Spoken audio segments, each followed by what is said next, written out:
I was talking to actually giving some counsel to a teenage boy some years ago, ministry related, pastoral work, and he and his father had come to talk to me, and his father was he was a good man, and he loved his son. He only wanted the best for him, and this kind of goes along the lines of religious teaching and religious thought because it can blur the lines. His son was battling depression, which is a real thing. I've heard all kinds of stuff. I've heard people say, spiritual people don't deal with depression. Depression is a demon. Depression is so complex. You can go through a situation in your life that makes you depressed. It can be environmental. It can be something that is a mental issue. If you've grown up in a home where people have been depressed, that's all you've seen. It's been in you as well. Depression is so deep. You can't deal with it in 10 minutes. You just can't. People deal with depression. It's a real situation. And so he brought his son and we were talking, and the father was concerned because he took his son to the doctor, and the doctor had prescribed medication for his son. And his son had been on it for about 30 days. And I asked the young man, I said, so how are you doing on the medication? He goes, well, it does help me. It does help balance things out a little bit, and it seems to keep me grounded a little more. Depression isn't gone away, but it helps me manage it. All of this is positive, right? This is all positive.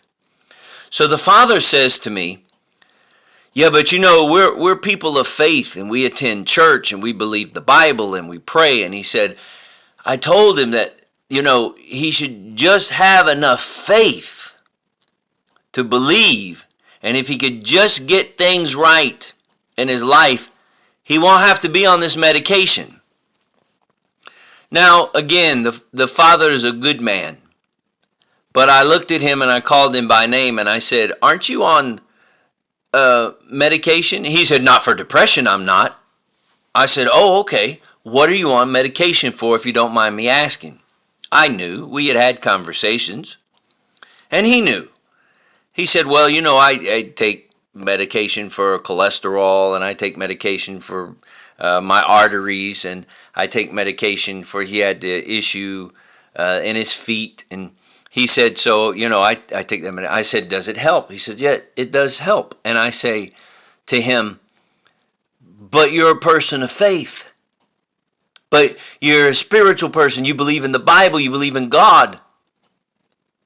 Why is it okay for you to take medication for these issues and you are still a person of faith? I said, did you trade your faith in when you took the pill? He's like, well, no. I look at it as medication comes from herbs, and herbs come from the earth, and God created the earth, so God made a way for that. I said, why is it okay for you, Dad, but not okay for your son?